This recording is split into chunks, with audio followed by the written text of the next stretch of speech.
Before you begin, I invite you to subscribe to our YouTube channel, so you will not miss any of our entertaining videos.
Members of the National Assembly, members of the Federal Executive Council, senior government officials, distinguished.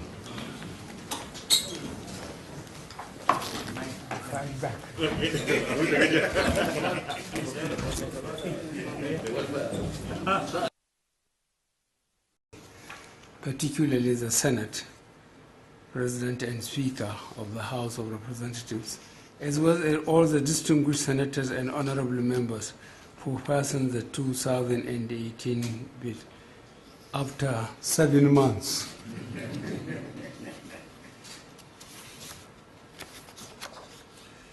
When I submitted the 2018 budget proposals to the National Assembly on 7th November 2017, I had hoped that the usual legislative review process would be quick so as to move Nigeria forward to a predictable January-December financial year. The importance of this predictability cannot be overemphasized. While the federal government's budget represents less than 10% of aggregate yearly expenditures in the economy, it has a very significant accelerator effect on the financial plans of other tiers of government, and even more importantly, the private sector, which mostly operates on a January to December financial year. Notwithstanding the delay this year, I am determined to continue to work with the National Assembly towards improving the budgeting process and restoring our country to the January-December fiscal cycle. I note with pleasure that the National Assembly is working on the enactment of an organic budget law so as to improve the efficiency and the nation's budgetary process. As I mentioned during the presentation of the 2018 appropriation bill, we intend to use the 2018 budget to consolidate the achievements of previous budgets and deliver on Nigeria's economic recovery and growth plan 2017 to 2020. It is in this regard that I am concerned about some of the changes that the National Assembly has made to the budget proposals that I presented. The logic behind the constitutional direction that budgets should be proposed by the executive is that it is the executive that knows and defines the policies and projects. Unfortunately, that has not been given much regard in what has been sent to me. The National Assembly made cuts amounting to 347 billion naira in the allocation to 4,700 projects submitted to them for consideration, and introduced 6,403 projects of their own amounting to 578 billion naira. Many of the projects cut are critical and may be difficult, if not impossible, to implement with the reduced allocation. Some of the new projects inserted by the National Assembly have not been properly conceptualized, designed, and costed, and will therefore be difficult to execute. Furthermore, many of these new projects introduced by the National Assembly have been added to the budgets of most ministries, departments, and agencies with no consideration for institutional capacity to execute them or the incremental recurrent expenditure that may be required. As it is, some of these projects relate to matters that are the responsibility of the states and local governments, and for which the federal government should therefore not be unduly burdened. Such examples of projects from which cuts were made are as follows.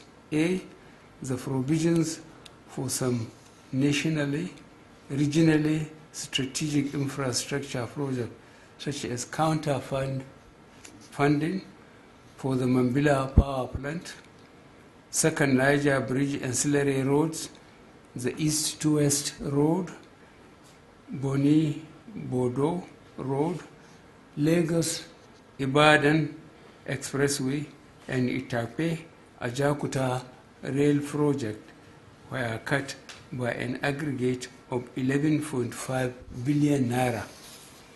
Similarly, provisions for some ongoing critical infrastructure projects in the FCT, Abuja, especially major arterial roads, and the mass transit rail project were cut by a total of 7.5 billion naira.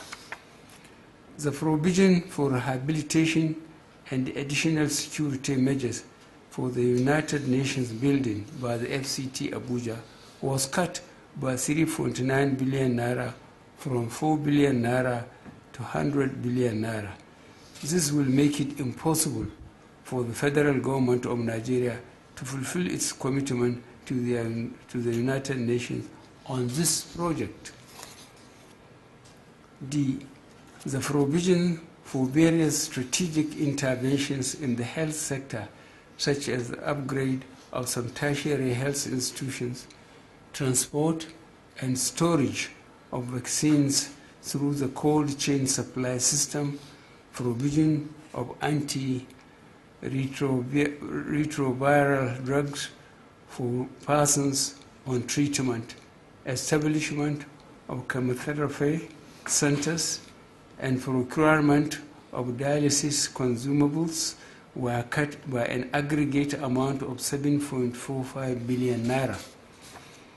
E, the provision for security infrastructure in the 104 unity schools across the country were cut by 3 billion naira at a time when securing our students against acts of terrorism ought to be a major concern of government.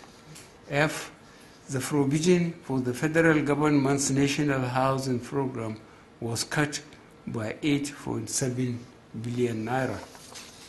G, at a time when we are working with labor to address compensation-related issues, a total of 5 billion naira was cut from the provision for pension redemption fund and public service wage adjustment. H. The provision for export expansion grant and special economic zone industrial parks, which are key industrialization initiatives of this administration, were cut by a total of 14.5 billion naira. I. The provision for construction of the terminal building at Enugu Airport was cut from 2 billion naira to 500 million naira, which will further delay the completion of this critical project. The take-up grant for the Maritime University in Delta State, a key strategic initiative of the federal government, was cut from 5 billion naira to 3.4 billion naira. K. About 70 new road projects have been inserted into the budget of the Federal Ministry of Power, Works and Housing. In doing so, the National Assembly applied some of the additional funds expected from the upward review of the oil price benchmark to the ministry's vote. Regrettably, however, in order to make provision for some of the new roads, the amounts allocated to some strategic major roads have been cut by the National Assembly. Another area of concern is the increase by the National Assembly of the provisions for statutory transfers by an aggregate of 73.96 billion naira. Most of these increases are for recurrent expenditure at a time we are trying to keep down the cost of governance. An example of this increase is the budget of the National Assembly itself, which has increased by 14.5 billion naira, from 125 billion naira to 139.5 billion naira, without any discussion with the executive. Notwithstanding the above stated observations, I have decided to sign the 2018 budget in order not to further slow down the pace of recovery of our economy, which has doubtlessly been affected by the delay in passing the budget. However, it is my intention to seek to remedy some of those critical of these issues through a supplementary and/or amendment budget, which I hope the National Assembly will be able to expeditiously consider. I am pleased with the success recorded in the implementation of 2017 budget. A total of 1.5 trillion naira has been released for the implementation of capital projects during the 2017 fiscal year. In response to this and other policy measures implemented, we have observed significant improvement in the performance of the Nigerian economy. To achieve the laudable objectives of the 2018 budget, we will work very hard to generate the revenues required to finance our projects and programs. The positive global oil market outlook, as well as continuing improvement in non-oil revenues, make us optimistic about our ability to finance the budget. However, being a deficit budget, the borrowing plan will be forwarded to the National Assembly shortly. I crave the indulgence of the National Assembly for a speedy consideration and approval of the plan. The 2018 budget I have just signed into law provides for aggregate expenditure of 9.12 trillion naira, which is 22.6% higher than the 2017 appropriation. Further details of the approved budget will be provided by the Minister of Budget and National Planning. I thank the Ministers of Budget and National Planning the Budget Office of the Federation, and everyone who worked tirelessly and sacrificed so much to bring us to this day. However, the job is only partly done. I am sure you will remain committed to advancing our change agenda, not only in the preparation of the national budget, but also in ensuring its effective implementation. I thank you, and may God bless the Federal Republic of Nigeria.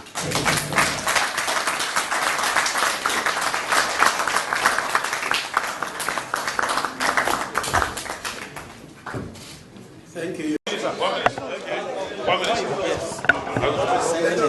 Yes. Just a minute. You are blocking on camera. What's your reaction to the president's concerns over the 2022 budget? No, what is the reaction? The Nigerians should be happy that we have formally have a budget to run for 2018 budget, and it has been signed today. And then the president had made it clear that it's going to be a build-up on the achievements so far recorded by this administration in impacting positively on the lives of Nigerians. I think this should be what Nigerians should be happy about. Are you worried about the concerns against? No. We are not worried in the sense that, you see, in Parliament, the job of parliamentarians is a very difficult one. The way the budget came, if we have allowed it to go that way, we will have been in trouble with those who elected us into office. You have to balance between the 6 geopolitical zones. So it's the balancing effort by the National Assembly that led to those observations. And happily enough, he himself has said he's coming with a supplementary appropriation, which will be dealt with as quickly as possible. I assure you about that one. No timeline? No, but it has not been brought, so how can we give timeline? We can't give timeline about, but normally supplementary budget doesn't last long because it will be a build-up based on what has already been done by the National Assembly. So I think that is the most important issue. What about the delay in the passage of the budget? No.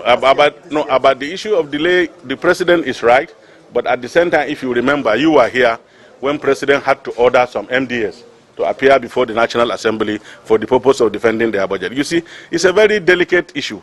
If somebody says he wants 500 billion for maintenance of bridges nationwide, and then you expect the National Assembly to say, okay, that budget is approved because it's coming from the executive. We have not done our work.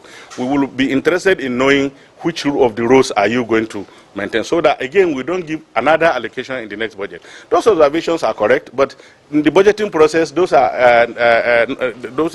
things are normal. Yeah. What can you say about the concerns raised by the president? Please come forward, sir. Thank you, sir. Coming forward to what? So just for the cameras. Yes.